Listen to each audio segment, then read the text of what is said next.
With a title like this, then this has to be a pretty solid way of practicing. But I do think that this way of working is underused and a little bit misunderstood, and that's a pity because it's really efficient. Actually, it is also a part of tradition when it comes to how we teach jazz. So if there is a way of practicing that's going to help you learn faster and sound better, what do you have to lose? My name is Jens Larsen, learn jazz, make music. This works if you have a transcribed lick or a specific scale or arpeggio that you want to get into your playing. So first I'm going to show you how you can work like this and then use that to internalize and really make something a part of your playing. And then I'm going to show you how you can use this to also improve the melodies that you play and figure out what works and what doesn't work. Let's say that you have a line like this one.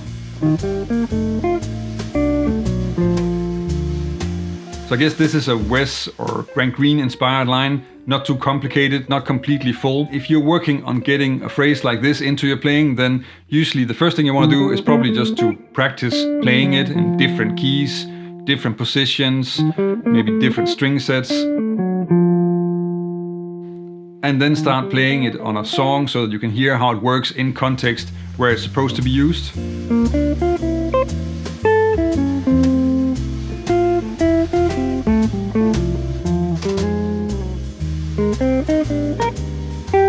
The problem here is that you want it to become a flexible part of your playing, of your vocabulary. You want it to be something that appears in your solos, but it still has to fit with what you're doing. It has to sound like you, not like you're copy-pasting something from a Wes or a Grant Green solo. So the way you work on this is actually to start making variations on the line, because if you take the line and then try to use all the other things that you already play and mix that into it, and in that way still keep the core of the line, then you have it as a part of your vocabulary. You're practicing to put it together with all the things that you're already using, and it's going to fit a lot better in your solos. So in this case, the way that I'm opening up the line is to try and make a few different variations on it and really just try to use all the other standard things that I use, but combine it with that so that when I'm soloing, then I already have these connections. I already have all these options and it's already fitting to how I solo and how I improvise. And in this case, the line is pretty easy to work with because it's not completely full, so there's room to add things and you can move things around a little bit. When I teach, then I very often give the homework assignment of composing lines, and very often what is misunderstood about this exercise is what the actual goal is. But if you think about what it is you're anyway trying to achieve, what the overall goal of studying jazz guitar is, then it's pretty clear. What you want to be able to do is to take the phrases or arpeggios or scales, whatever you're working on, and then use them in a flexible way in your solo. So you want to be able to come up with lines using that material in your solo, and those have to be lines that sound like music, that sound natural, strong melodies, not thought experiments. So the goal of this exercise is not to write the ultimate lick. The goal is to practice becoming better at putting things together, working with combining the different material and make strong natural lines. And actually it's the process, it's not the lick that's important to practice. The first example in this video is sort of taken from Wes Montgomery's solo on 4 and 6, and he uses 2 different variations of it. So he already works like this, but another guitar player that you definitely want to check out who is a master at taking phrases and really reusing it in different places is Grant Green. If you take this phrase and then listen to how Grant Green is using that all over his solo on I Remember April in different places, different keys, different contexts, changing pretty much everything in there, then you can hear how you can be really creative with simple material, just as long as it's open when you want to use it. Keep in mind that if you play the same lick all the time, no matter how fantastic it is, then you're still going to sound repetitive, predictable and boring. But if you're able to take one phrase and then do different things with it, make variations with it and use it in your solo, then you're probably going to sound creative, intuitive and musical.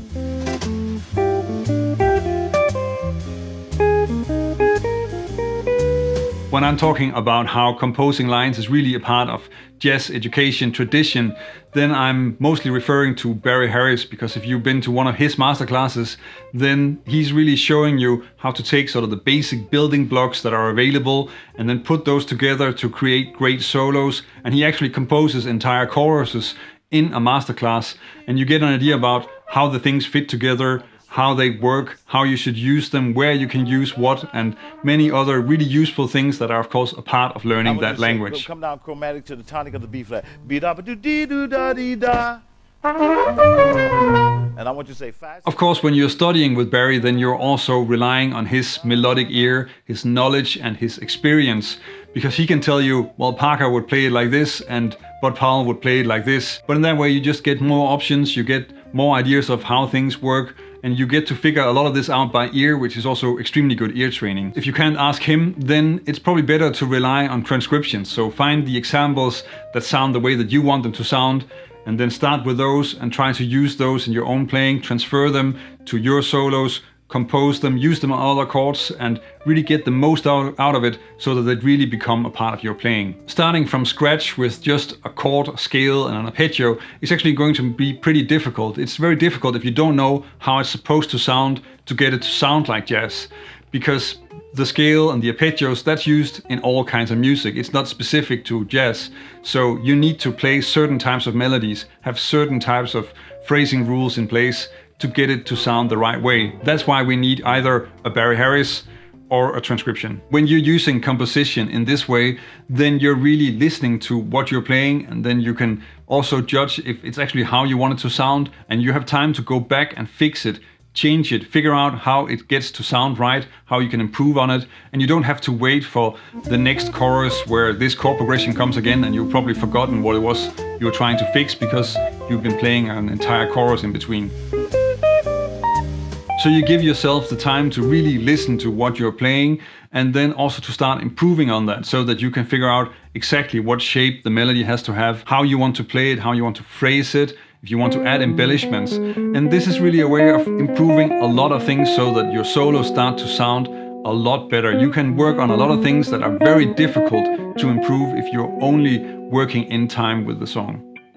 Obviously, you want to take this to playing in time as well, but giving yourself a little bit of time and a little bit of space to really listen to how those melodies sound, and if what you're playing actually sounds like what you want to, is something that can improve how you sound and how your solos sound immensely. One of the most difficult things to learn in jazz is phrasing, and especially making lines that actually allow you to phrase them so that they sound great. And of course you can set up some rules and give guidelines to students for this, but often that actually does more damage than it does good, especially if you at least let the student apply it only in time while playing a song afterwards. But if you take a strong phrase that the student can already play with good phrasing and then start making variations, then it's a lot easier to hear what's going on, because then when you make the variations you can actually compare it to the original and see if you lose that phrasing. You can probably hear the difference. That's a lot easier, and you also have sort of a framework or a context to explain guidelines. So in that way it gets a lot easier to understand the rules and figure out what works and what doesn't work. And the beauty of this is that you can rely on your ears, so you can compare the variation to the original phrase, you can hear if it still works, and you don't need a lot of tools for analyzing it and understanding counterpoint and other things that will help you analyze melodies. So instead of practicing a static lick, you're working on practicing options. You want to get to the point where you don't see a single phrase and that's all there is. You want to see different ways of using material, different things that you can do, and techniques and melodies that you can add to your playing, not just a static block of notes that you have to play from A to B. One of the most important parts of the jazz sound, of the jazz language, is bebop. I think most of us, if we listen to something and we think it sounds like jazz, then it's usually because it has bebop melodies and bebop phrasing in there. So that's one of the main reasons why you also want to explore this genre, this language. And in this video I'm covering why that's important, but I'm also talking about how you get started and how you work on it and what you will learn if you start digging into the rich language of bebop.